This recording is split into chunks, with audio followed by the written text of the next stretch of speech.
Good morning. My name is Amanda. God calls me Zion, and I'm the mother of angels. You'll like my halo. I channel messages from the spiritual realm using my full fighters. Those are my angels, my ancestors, gods, goddesses, spirit animals, and other beings that help me along the way. I am the divine high priestess, so I work on the right and I work on the left. Right now I'm in a initiation with Hecate, and she's teaching me all about the left-hand path because I've never known about the left-hand path.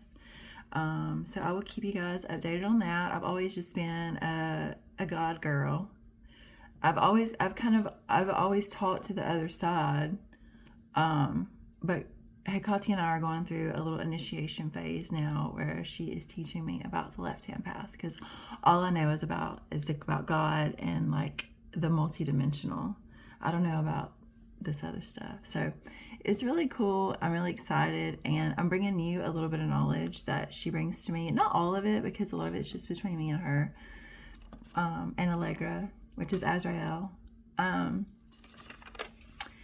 But for now, I want to do like a little Angel AM message for you. This will be like a little message of inspiration and hope.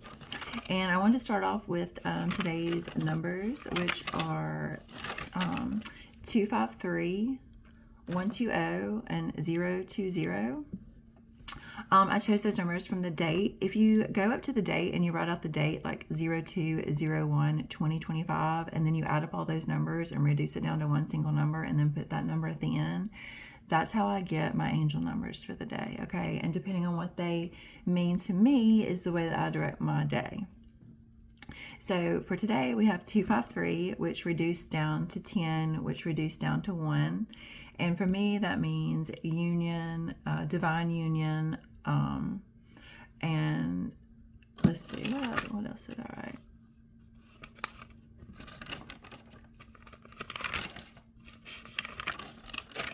It means a new journeys, which reduces to a 10.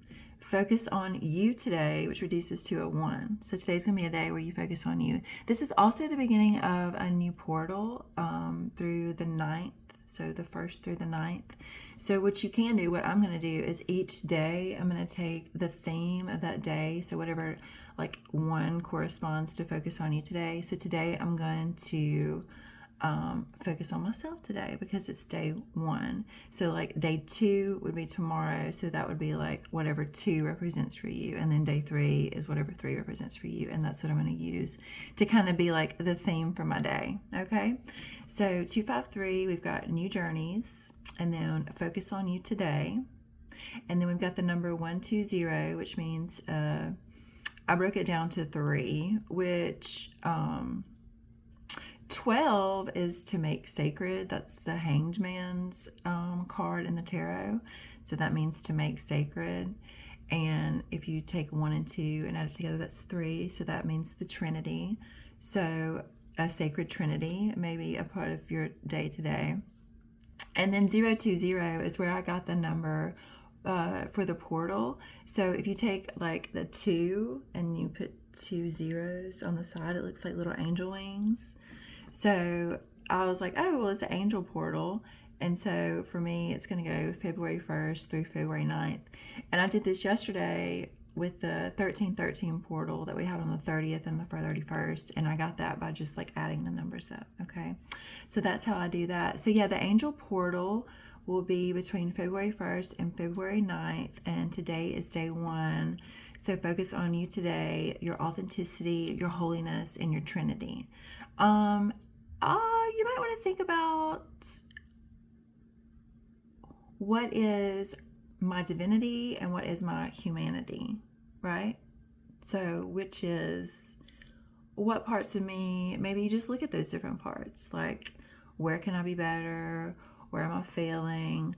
What do I need to do to get from point A to point B? Like maybe make some goals about your divinity and your humanity and see like where you can improve, because we can always improve, right? I mean, every day you can improve. So this portal, the February 1st to February 9th, is a rebirth of self. So it's like a rebirth of your inner child and like allowing your inner child to like come out and play, because I'm telling you, that is like the key to authenticity, is like healing your inner child. I know it sounds so cliche and so whatever, but it works. It truly works. Like being your most authentic, real self and like just acting in the most authentic way is how you get that divine alignment. Okay.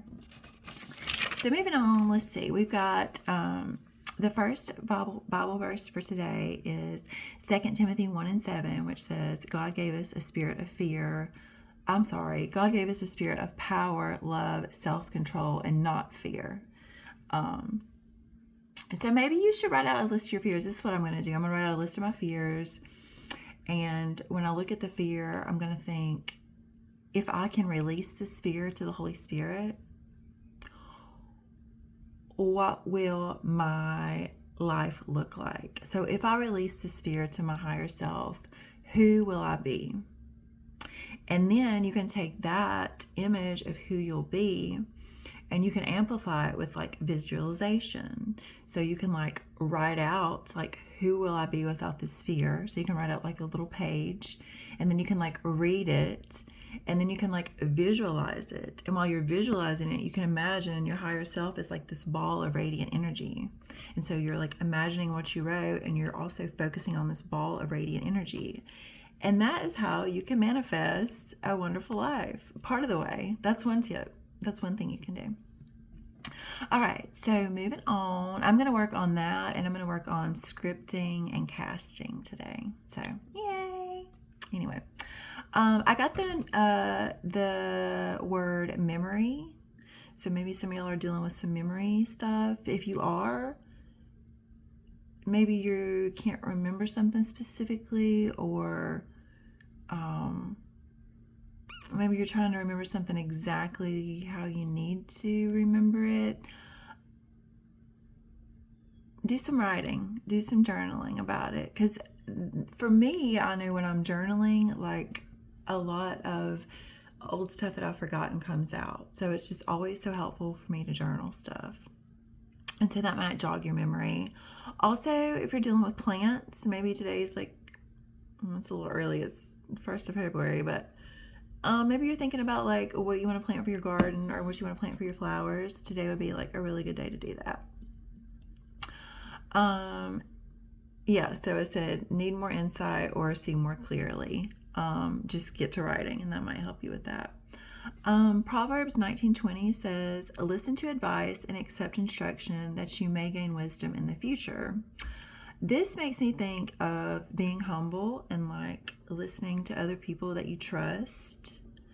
If they have a suggestion about how to improve your life, maybe be willing and open to take that suggestion. I'm talking about people that you trust though. Okay. You got to trust them. They've got to be proven. Their spirit has to be tested before you take suggestions from just anybody. Okay, you got to test their spirit. I personally know about that. I'm not going to get into it right now, but just it's got to be a trusted person. Okay, so listen to advice from other people and accept instruction that you may gain wisdom in the future. That's an example of being humble. So if you're able to remain humble and you're able to remain teachable by other people and not let your ego get in the way, then you can make good stuff happen. Great stuff happen. Miracles happen, honey. You can be Jesus walking on water, honey, if you listen to other people. No, I'm just kidding. Don't. That ain't true. Listen to yourself first, but always seek wise counsel, okay? Maybe some of you guys are worried about aging. I know I am. I was in the mirror earlier looking at my eyelashes. I was like, I've quit wearing my fake eyelashes, okay? Because I'm tired of the gunk not coming off like it's supposed to. And it drives me crazy. It gets in my eyes, gets all over my face, and I just have little pieces of like glue over my face, and I just hate it. So I threw out my eyelashes yesterday. Threw out my glue and I threw out the eyelashes. I was like, okay, I'm done. And so I threw out my eyelashes. And so I'm going with and I'm looking in the mirror and I'm like, oh my God, I don't have no eyelashes. But it's okay, because that's what I want to do. I don't care if I don't look all the way 100%. I inconvenienced by lash glue. So I'm not going to wear lashes anymore. So if you're worried about anything like aging or anything like that, it don't matter. Especially if you have like a beautiful light inside. If you have a beautiful light inside of you, you're never going to age, okay? And so I went to Matthew 5:16, which is like one of my favorite Bible verses. And it says, let your light shine before others so that they may see your good works and give glory to your Father in heaven. I love that Bible verse so much. I think about it all the time, especially when I was getting sober. Like that just was on me all the time because I was helping other people, and I was like, I just wanted to help other people because I wanted God to look good. You know, I wanted God to look good. I didn't really care about me. I was really just doing it for the Lord, you know. So, honey, if you're worried about aging and you got a beautiful light inside of you, don't worry. Don't worry. Your light shines and everybody sees it, okay? Let's see. Going on to Matthew 4:4. Talks about Jesus being led into the wilderness to be tempted by the devil.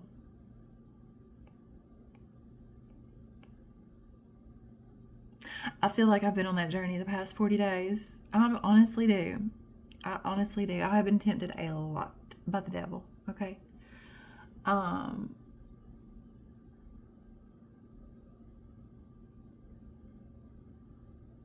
not going to talk about it right now, though. I'm going to talk about it later in another video about what exactly that means, because that's like a heavy topic. So that'll be something in a later video once I have more videos out. Y'all know a little bit more about me, and y'all don't think, oh my God, she's the damn witch devil. I'm not.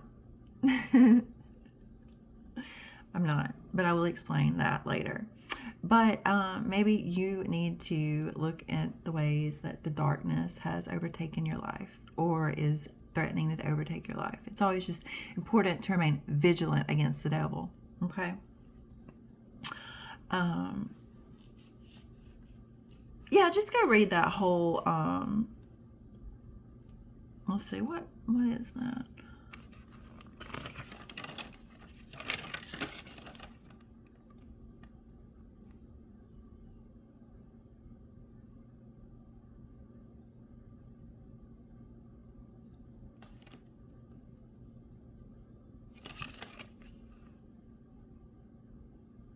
Yeah, Matthew 4:4. Just go read Matthew chapter 4 and try to discern for you what that means for you, okay?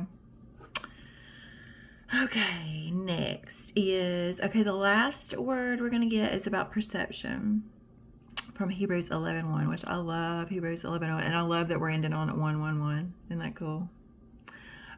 It says, now faith is the assurance of things hoped for, the conviction of things not seen. So a lot of times you hear me say, walk by faith, not by sight. And that's kind of what this is about, but it's more about freedom and change for me, because to have faith, I am already assured that things are going to work in God's favor. And it is a promise to me, a conviction to me that it's going to happen. Even though I cannot see what is going to happen, it is going to happen. I may not know the details. I may not know how it's going to happen. But I know that if I have faith, that everything's going to work out the way it's supposed to. Not the way Amanda wants it to, or the way that, whoever wants it to. It's the way God wants it to, okay? And that is Hebrews 11:1. So a lot of this we went over was parts becoming whole, duality, working on your mind, body, and soul. Also, Matthew 4:4 could talk about your foundations of your heart. We work on our mind, body, and soul so much, but what are we doing for our heart? Right? That's really the thing that God is most interested in, is your heart. So think about, represents the foundations. How does your heart represent the foundation of your life? How does your mind, body, soul, and heart represent the foundation of your life? Okay? And my clock is telling me I'm almost out of time, so I'm going to end there. I hope you guys have a great day, and I'll be back later. Bye.